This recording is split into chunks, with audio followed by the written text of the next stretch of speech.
1281 ईस्वी में जब अर्तुगरुल गाजी ने वफात पाई तो इस वक्त काई कबीले के पास सिर्फ सोगूत शहर या फिर इसके अलावा एक दो कबाइल की क़यादत थी जो कि विरासत में उस्मान गाजी के हिस्से में आई थी।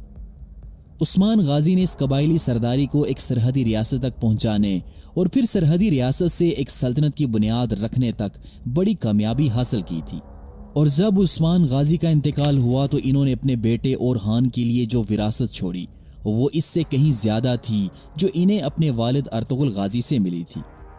अगरचे उस्मान गाजी ने सल्तनत उस्मानिया की बुनियाद डाल दी थी, लेकिन अभी तक कोई बाकायदा इंतजामी तरीक़ा कार या फिर मुनज़्ज़म फौज नहीं थी। रियासत के पास ना तो पैसा था और ना ही बहरिया थी, यहाँ तक कि अभी तक उस्मानियों के पास कोई बंदरगाह भी नहीं थी। इसलिए ओरहान गाजी को अपने वालिद की जानिब से मिली हुई सल्तनत को एक मुनज़्ज़म रियासत में तब्दील करने के लिए इन्हें काफ़ी कोशिशें करनी पड़ी। जब उस्मान गाजी का इंतकाल हुआ तो इस वक्त ओरहान बे की उम्र तकरीबन 40 साल थी।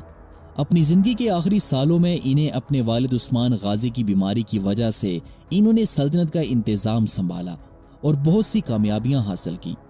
जब बोरसा का मुहासरा जारी था तो इन्होंने 1321 ईस्वी में मुदानिया पर कब्जा कर लिया और वादी स्कारिया से बहिरे असवद के साहिल तक के इलाकों की फतुहात के लिए इन्होंने कोनूर अलब को रवाना किया, जबकि आकचा कोचा को इन्होंने अजमीत को फतह करने के लिए रवाना किया। उस्मान गाजी के ये दोनों कमांडर कामयाब रहे और इन्होंने दोज़ा और इसके गिरदो नवा और सपांचा झील के गिरदो नवा के इलाकों को थोड़े ही अरसे में फतह कर लिया। इसी दौरान अब्दुर्रहमान गाजी ने यालवा को भी फतह कर लिया। जब उस्मान गाजी का इंतकाल हुआ तो इनके दो बेटे थे जो कि इनके बाद तख्त के उम्मीदवार थे। उस्मान गाजी का बड़ा बेटा अलाउद्दीन और दूसरा छोटा बेटा ओरहान था। ओरहान गाजी ने सबसे पहले अपने बड़े भाई अलाउद्दीन को सल्तनत की तकसीम की तजवीज़ पेश की, लेकिन अलाउद्दीन ने यह पेशकश कबूल नहीं की। अलाउद्दीन ने बाप की वसीयत नीज़ अपनी सुकून पसंद तबीयत की बिना पर इसको नामंजूर किया और ओरहान के इसरार पर सिर्फ इंतजामी ममलकत की जिम्मेदारी कबूल की, यानी कि तख्ते सल्तनत से किनारा कुश होने के बावजूद सल्तनत का बार उठाना कबूल किया और वो सल्तनत उस्मानिया के पहले वजीर की हैसियत से सामने आए। अलाउद्दीन ने 3 चीज़ों पर ख़ास तौर पर तवज्जो दी: सिक्का, लिबास और फौज। अगरचे सुल्तान अलाउद्दीन सल्जूकी ने उस्मान गाजी को खुतबे के अलावा अपने नाम के सिक्के जारी करने की भी इजाज़त दे दी थी, ताहम उस्मान गाजी ने सिर्फ खुतबे पर ही किनात किया और अपना सिक्का जारी नहीं किया था। ओरहान की तख्त नशीनी के वक्त तमाम एशियाई कुचक में सिर्फ सल्जूकी सिक्के राइज थे। अब अलाउद्दीन ने बादशाहत के इस इम्तियाज़ को भी इख्तियार किया और इस्लामी ममलकत में ओरहान के नाम के सिक्के जारी किए। अलाउद्दीन ने अवाम के मुख्तलिफ तबकों के लिए मुख्तलिफ किस्म के लिबास तजवीज़ करके इनके मुतल्लिक कवानीन नाफज किए। शहरी और देहाती, मुस्लिम और गैर मुस्लिम हर तबके का लिबास अलग अलग मुकर्रर किया। लेकिन अलाउद्दीन का सबसे बड़ा कारनामा वो फौजी इस्लाहात हैं जिनसे सल्तनत उस्मानिया की ताकत अचानक बढ़ गई और जो 300 बरस तक इसकी हैरत अंगेज फतूहात की जामन रही। वो अजीम कारनामा सल्तनत उस्मानिया के लिए बाकायदा फौज का क़याम था जो यनीचड़ी फौज के नाम से मशहूर हुई और जिसकी दहशत और बहादुरी के बलबोते पर उस्मानियों ने 300 बरस तक यूरोप में कदम जमाए रखे। फौजी ताकत हासिल करने के बाद अब ओरहान गाजी ने फतूहात की जानिब तवज्जो दी। इन्होंने 6 अप्रैल 1326 ईस्वी को बोरसा शहर की फतह के बाद बोरसा जैसे 2 अहम मकामात अजनीक और अजमीत की तरफ तवज्जो दी।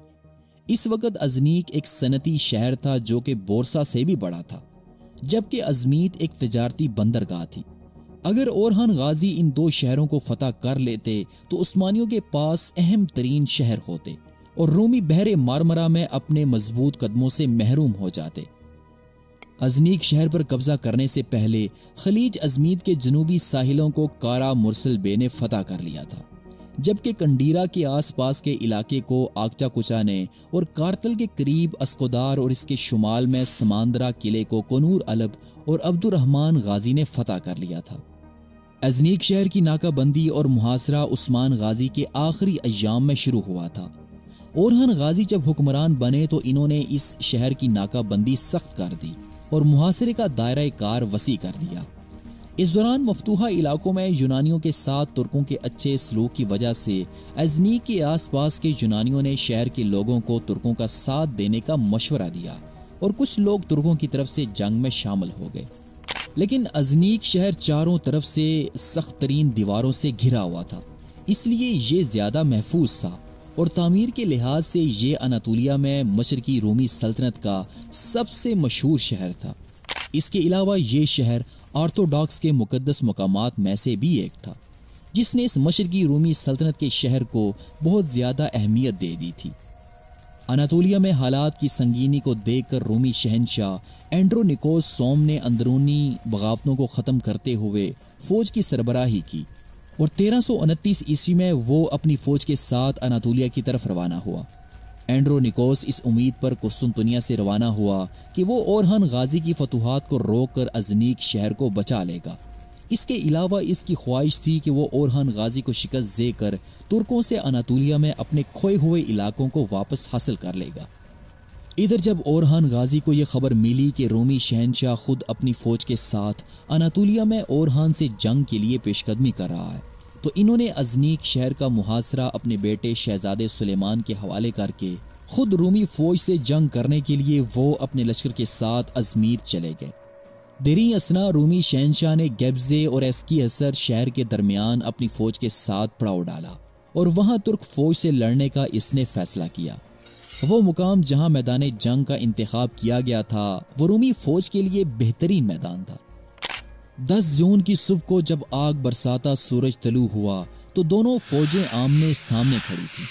एंड्रोनिकोस ने अपनी फौज की कमान खुद संभाली। इसने अपने दाएं और बाएं जानिब पहाड़ों के ऊपर अपने बेहतरीन तीरंदाज को बिठाया, जबकि इसके अकब में बहिरे मरमरा का समंदर था।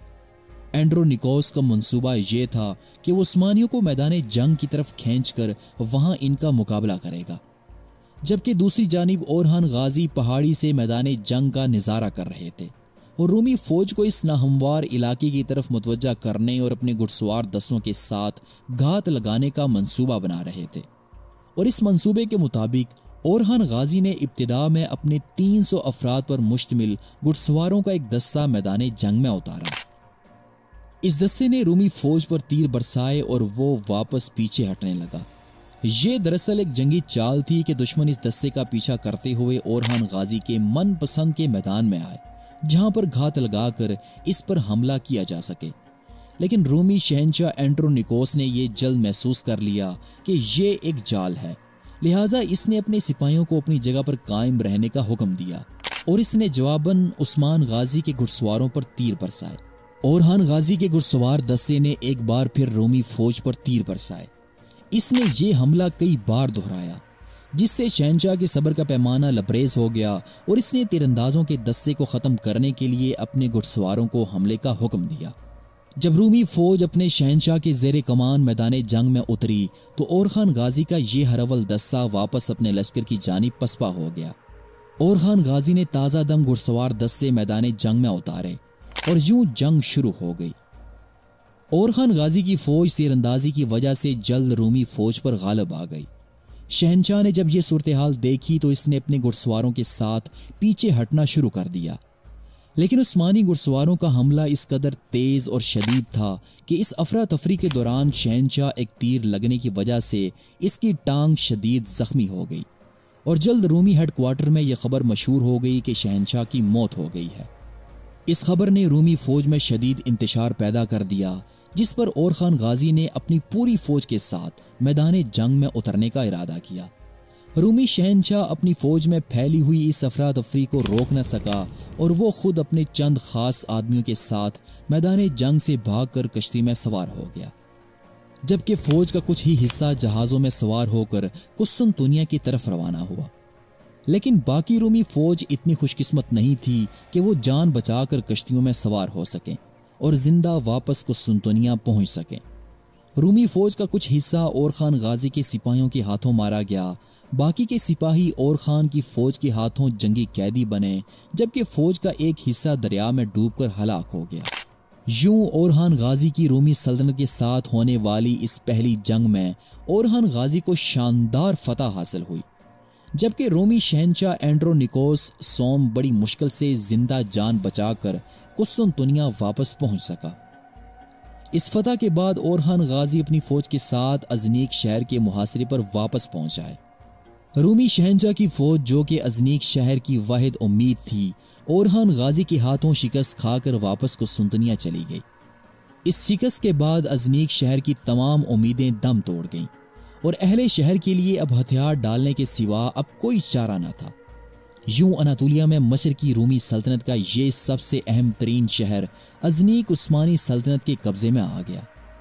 1331 ईस्वी में अजनीक शहर की फतह के बाद ओरखान गाजी फातिहाना इस शहर में दाखिल हुए। ओरखान गाजी ने लोगों को इजाज़त दी कि वो अपना सामान लेकर शहर से जा सकते हैं। इस फतह की शाम तक अजनीक शहर की गलियों में ओरखान गाजी के हुक्म पर तुर्क सिपाहियों ने यह ऐलान जारी किए कि तुम्हारा माल और तुम्हारी जान हमारे सुपुर्द है। जो भी हमसे पहले जहां भी रहा और काम करता रहा, इसे जारी रखना चाहिए। आप लोग अपने मजहब पर आज़ादी के साथ अमल कर सकते हैं। इसके बाद अजनीक शहर का कमांडर जहाज के जरिए अपने सिपाहियों के साथ कुस्तुनतुनिया वापस चला गया। लेकिन ओरखान गाजी के अच्छे रवैये की वजह से ज्यादातर लोगों ने अजनीक शहर में ही रहने को तरजीह दी और बहुत कम लोगों ने शहर को खाली किया।